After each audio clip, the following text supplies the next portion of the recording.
All right, so how did I prepare for this? I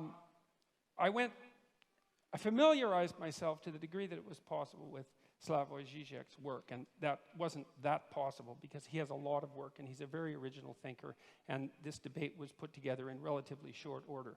And what I did instead was return to what I regarded as the original cause of all the trouble, let's say, which was the Communist Manifesto.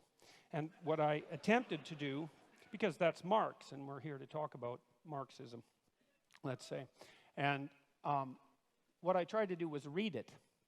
And to read something, you don't just follow the words and follow the meaning, but you take apart the sentences and you ask yourself at this level of phrase and at the level of sentence and at the level of paragraph, is this true? Are there counter-arguments that can be put forward that are credible? Is this solid thinking?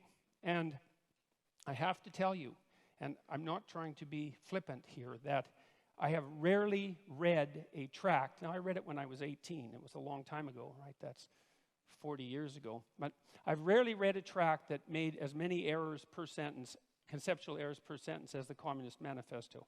It was quite a miraculous reread. It was interesting to think about it psychologically as well, because I've read student papers that were of the same ilk in some sense, although I'm not suggesting that they were of the same level of glittering literary brilliance and polemic quality. And I also understand that the Communist Manifesto was a call for revolution and not a standard logical argument. But that notwithstanding, I have some things to say about the authors psychologically. The first thing is that it doesn't seem to me that either Marx or Engels grappled with this particular fundamental truth, which is that almost all ideas are wrong. And so and it doesn't matter if they're your ideas or someone else's ideas, they're probably wrong. And even if they strike you with the force of brilliance, your job is to assume, first of all, that they're probably wrong, and then to assault them with everything you have in your arsenal and see if they can survive. And what struck me about the Communist Manifesto was it was akin to something Jung said about typical thinking. And this was the thinking of people who weren't trained to think. He said that the typical thinker has a thought. It appears to them like an object might appear in a room. The thought appears, and then they just accept it as true. They don't go the second step, which is to think about the thinking. And that's the real essence of critical thinking. And so that's what you try to teach people in university, is to read a text and to think about it critically, not to destroy the utility of the text, but to separate the wheat from the chaff. And so what I tried to do when I was reading the Communist Manifesto was to separate the wheat from the chaff. And I'm afraid I found some wheat, yes, but mostly chaff. And I'm going to explain why, hopefully in relatively short order. So I'm going to outline 10 of the fundamental axioms of the Communist Manifesto. And so these are truths that are basically held as self-evident by the authors. And they're truths that are presented in some sense as unquestioned, and I'm going to question them and tell you why I think they're unreliable. Now, we should remember that this tract was actually written 170 years ago. That's a long time ago. And we have learned a fair bit since then about human nature, about society, about politics, about economics. There's lots of mysteries left to be solved, but we are slightly wiser, I presume, than we were at one point. And so you can forgive the authors to some degree for what they didn't know, but that doesn't matter, given that the essence of this doctrine is still held as sacrosanct by a large proportion of academics. Probably are among the most, guilty of that particular sin. So here's proposition number one. History is to be viewed primarily as an economic class struggle. All right, so let's think about that for a minute. First of all, the proposition there is that history is primarily to be viewed through an economic lens, and I think that's a debatable proposition because there are many other motivations that drive human beings than economics, and those have to be taken into account. especially that drive people other than economic competition, like economic cooperation, for example. And so that's a problem. The other problem is that it's actually not nearly a pessimistic enough description of the actual problem, because history, this is to give the devil his due. The idea that one of the driving forces between history is hierarchical struggle is absolutely true. But the idea that that's actually history is not true, because it's deeper than history. It's biology itself, because organisms of all sorts organize themselves into hierarchies. And one of the problems with hierarchies is that they tend to arrange themselves into a winner-take-all situation. And so, that is implicit in some sense in Marx's thinking, because of course Marx believed that in a capitalist society, capital would accumulate in the hands of fewer and fewer people. And that actually is in keeping with the nature of hierarchical organizations.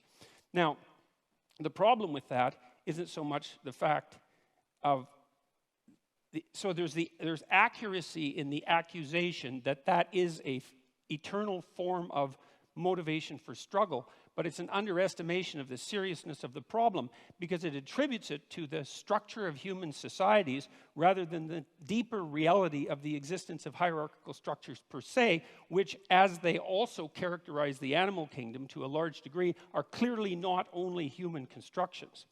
And the idea that there's hierarchical competition among human beings, there's evidence for that that goes back at least to the Paleolithic times. And so that's the next problem. It's that, well, this ancient problem of hierarchical structure is clearly not attributable to capitalism, because it existed long in human history before capitalism existed, and then it predated human history itself. So the question then arises, why would you necessarily, at least implicitly, link the class struggle with capitalism, given that it's a far deeper problem? And now, it's also, you've got to understand that this is a deeper problem for people on the left, not just for people on the right. It is the case that hierarchical structures dispossess those people who are at the bottom, those creatures who are at the bottom, speaking, say, of animals, but those people who are at the bottom, and that is a fundamental existential problem. But the other thing that Marx didn't seem to take into account is that there are far more reasons that human beings struggle than their economic class struggle, even if you build the hierarchical idea into that, which is a more comprehensive way of thinking about it. Human beings struggle with themselves, with the malevolence that's inside themselves, with the evil that they're capable of doing, with the spiritual and psychological warfare that goes on within them. And we're also actually always at odds with nature. And this never seems to show up in Marx, and it doesn't show up in Marxism in general. It's as if nature doesn't exist. The primary conflict, as far as I'm concerned, or a primary conflict that human beings engage in, is the struggle for life in a cruel and harsh natural world.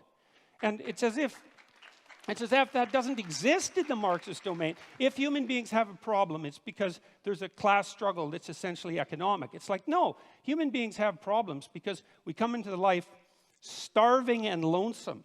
And we have to solve that problem continually, and we make our social arrangements, at least in part, to ameliorate that, as well as to, well, upon occasion, exacerbate it. And so there's also very little understanding in the Communist Manifesto that any of the, like, say, hierarchical organizations that human beings have put together might have a positive element. And that's an absolute catastrophe, because hierarchical structures are actually necessary to solve complicated social problems. We have to organize ourselves in some manner, and you have to give the devil his due. And so it is the case that hierarchies dispossess people, and that's a big problem. That's the fundamental problem of inequality.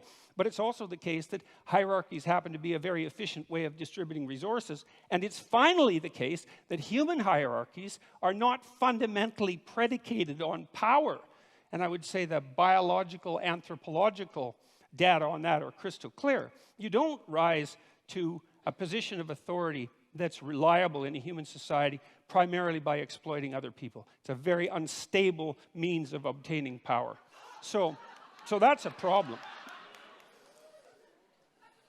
Well, the people that laugh might do it that way.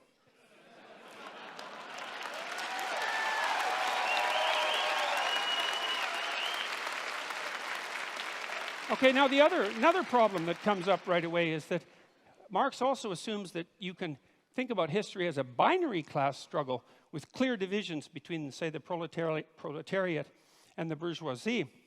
And that's actually a problem because it's not so easy to make a firm division between who's exploiter and who's exploitee, let's say, because it's not obvious, like in the case of small shareholders, let's say, whether or not they happen to be part of the oppressed or part of the oppressor. This actually turned out to be a big problem in the Russian Revolution. And by big problem, I mean tremendously big problem.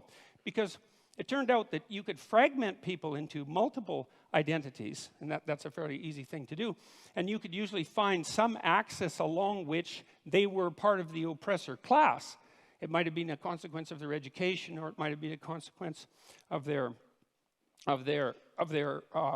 wealth that they strived to accumulate during their life, or it might have been a consequence of the fact that they had parents or grandparents who were educated or rich, or that they were a member of the priesthood, or that they were socialists, or anyways, the listing of how it was possible for you to be bourgeois instead of proletariat grew immensely, and that was one of the reasons that the Red Terror claimed all the victims that it claimed.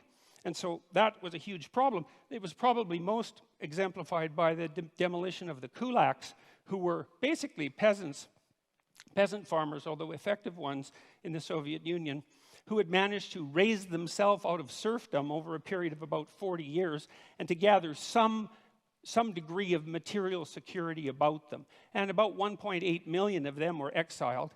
About 400,000 were killed, and the net consequence of that removal of their private property because of their bourgeois status was arguably the death of 6 million Ukrainians in the famines of the 1930s. And so the binary class struggle idea, that was a bad idea. That was a very, very bad idea. It's also bad in this way, and this is a real sleight of hand that Marx pulls off, is you have a binary class division, proletariat and bourgeoisie, and you have an implicit idea that all of the good is on the side of the proletariat and all of the evil is on the side of the bourgeoisie. And that's classic group identity thinking. You know, it's one of the reasons I don't like identity politics, is because once you divide people into groups and pit them against one another, it's very easy to assume that all the evil in the world can be attributed to one group, the hypothetical oppressors, and all the good to the other. And that... Well, and that's naive. That's naive beyond comprehension, because it's absolutely foolish to make the presumption that you can identify someone's moral worth with their economic standing. So, and that actually turned out to be a real problem as well, because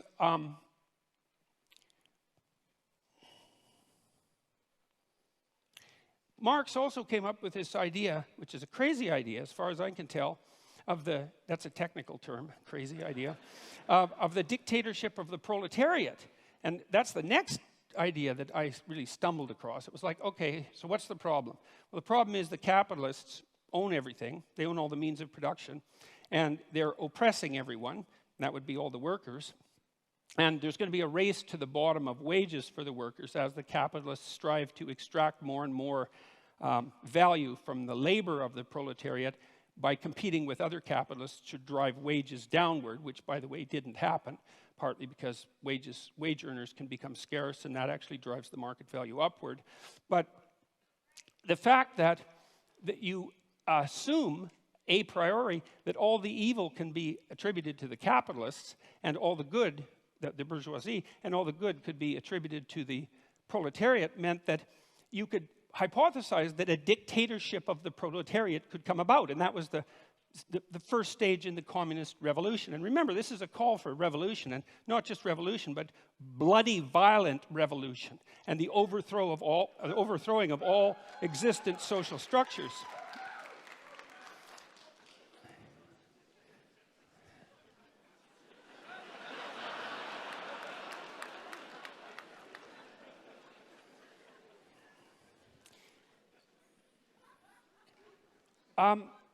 Anyways, the problem with that, you see, is that because all the evil isn't divided so easily up into oppressor and oppressed, that when you do establish a dictator of the proletariat, to the degree that you can do that, which you actually can't because it's technically impossible and an absurd thing to consider to begin with, not least because of the problem of centralization. I mean, you have to hypothesize that you can take away all the property of the capitalists, you can replace the capitalist class with a minority of proletariats.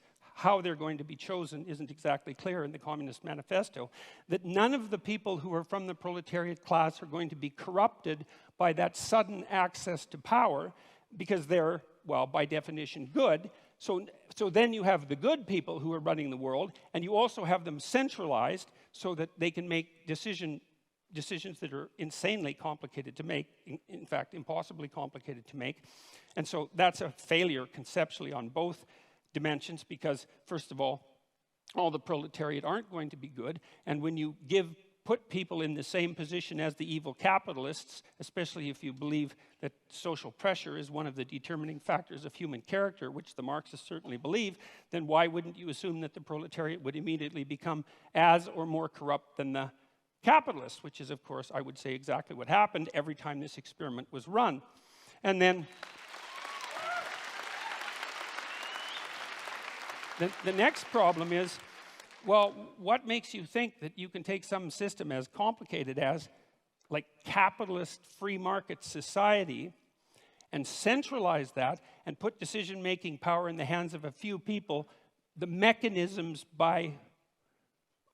without specifying the mechanisms by which you're going to choose them? Like, what makes you think they're going to have the wisdom or the ability to do what the capitalists were doing, unless you assume, as Marx did, that all of the evil was with the capitalists and all the good was with the proletariats, and that nothing that capitalists did constituted valid labor, which is another thing that Marx assumed, which is palpably absurd, because people who are, like, maybe if you're a dissolute aristocrat from 1830 or earlier, and you run a feudal estate and all you do is spend your time gambling and chasing prostitutes, well, then your labor value is zero. But if you're running a business and it's a successful business, first of all, you're a bloody fool to exploit your workers, because even if you're greedy as sin, because you're not going to extract the maximum amount of labor out of them by doing that. And the notion that you're adding no productive value as a manager rather than a capitalist it's absolutely absurd. All it does is indicate that you either know nothing whatsoever about how an actual business works, or you refuse to know anything about how an actual business works. So that's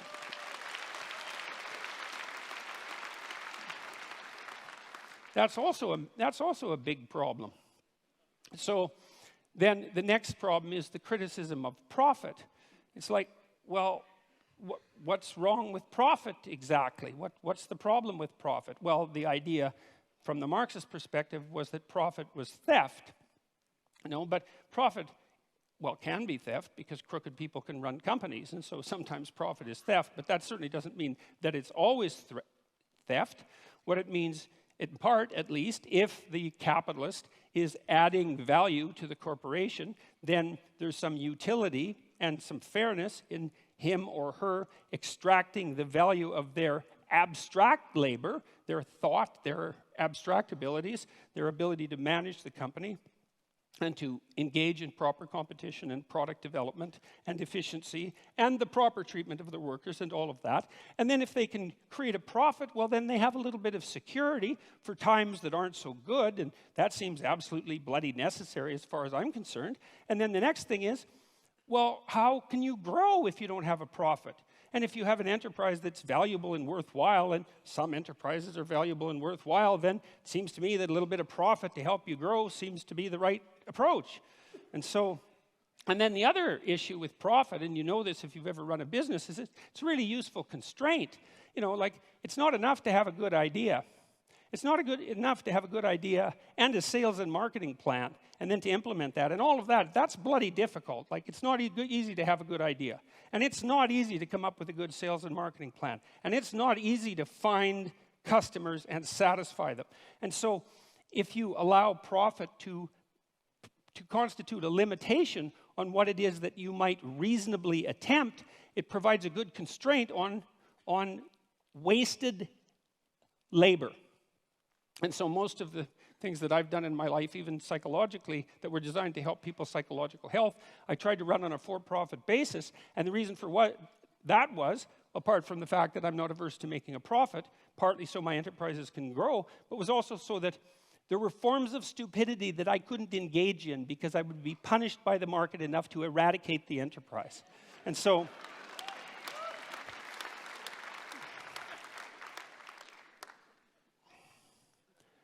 okay, and then so the next issue, this is a weird one.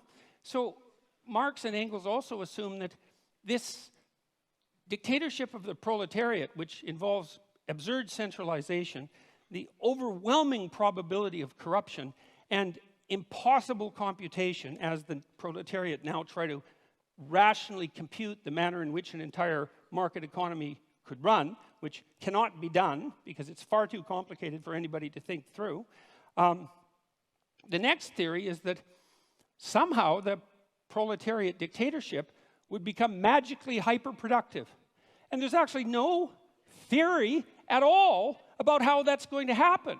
And so I had to infer the theory, and the theory seems to be that once you eradicate the bourgeoisie, because they're evil, and you get rid of their private property, and you eradicate the profit motive, then all of a sudden, magically, the small percentage of the proletariat who now run the society determine how they can make their productive enterprises productive enough so they become hyperproductive. Now, and they need to become hyperproductive for the last error to be logically coherent in relationship to the Marxist theory, which is that at some point the proletariat, the dictatorship of the proletariat, will become so hyperproductive that there'll be enough material goods for everyone across all dimensions.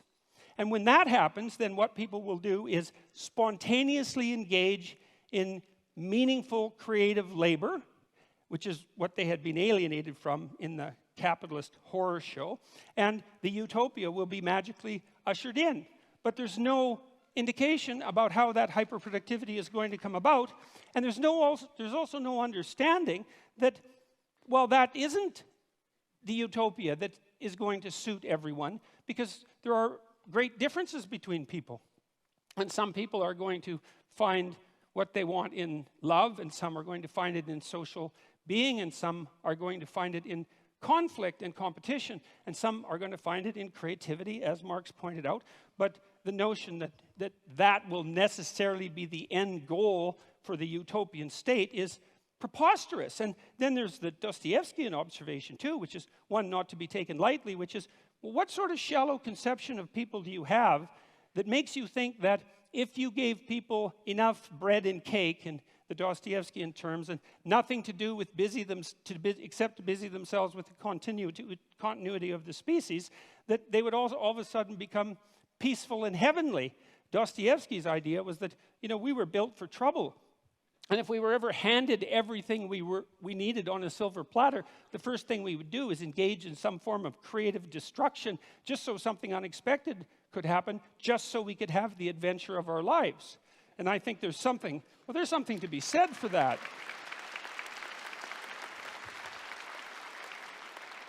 So, and then the last error, let's say, although by no means the last, was this, and this is one of the strangest parts of the Communist Manifesto, is Marx admits, and Engels admit repeatedly in the Communist Manifesto, that there has never been a system of production in the history of the world that was as effective at producing material commodities in excess than capitalism. Like that's extensively documented in the Communist Manifesto. And so if your proposition is, look, we got to get as much material security for everyone as possible, as fast as we can, and capitalism already seems to be doing that at a rate that's unparalleled in human history, wouldn't the logical thing be just to let the damn system play itself out? I mean, unless you're assuming that the evil capitalists are just going to take all of the flat-screen televisions and put them in one big room and not let anyone else have one. The logical assumption is that, well, you're already on a road that's supposed to produce the proper material productivity. And so, well, that's 10 reasons, as far as I can tell. And so what I saw in that the Communist Manifesto is like seriously flawed in virtually every way it could possibly be flawed, and also all evidence that Marx was the kind of narcissistic thinker who could think. He was a very intelligent person, and so was Engels. But what he thought, when he thought, was that what he thought was correct. And he never went the second stage, which is, well, wait a second. How could all of this go terribly wrong? And if you're a thinker, especially a sociological thinker, especially a thinker on the broad scale, a social scientist, for example, one of your moral obligations is to think, you know, you might be wrong about one of your fundamental axioms, or 2 or 3 or 10, and as a consequence, you have the moral obligation to walk through the damn system and think, well, what if I'm completely wrong here and things invert and go exactly the wrong way? And like, I just can't understand how anybody could come up with an idea like the dictatorship of the proletariat, especially after advocating its implementation with violent means, which is a direct part of the Communist Manifesto, and actually think, if they were thinking, if they knew anything about human beings and the proclivity for malevolence that's part and parcel of the individual human being, that could do anything but lead to a special form of hell, which is precisely what did happen. And so I'm going to close, because I have 3 minutes, with a bit of evidence as well that Marx also thought that what would happen inevitably as a consequence of capitalism is the rich would get richer and the poor would get poorer. So there would be inequality. The first thing I'd like to say is we do not know how to set up a human system of economics without inequality. No one has ever managed it, including the communists. And the form of inequality changed, and it's not obvious by any stretch of imagination that the free market economies of the West have more inequality than the less free economies in the rest of the world. And the one thing you can say about capitalism is that although it produces inequality, which it absolutely does, it also produces wealth, and all the other systems don't. They just produce inequality.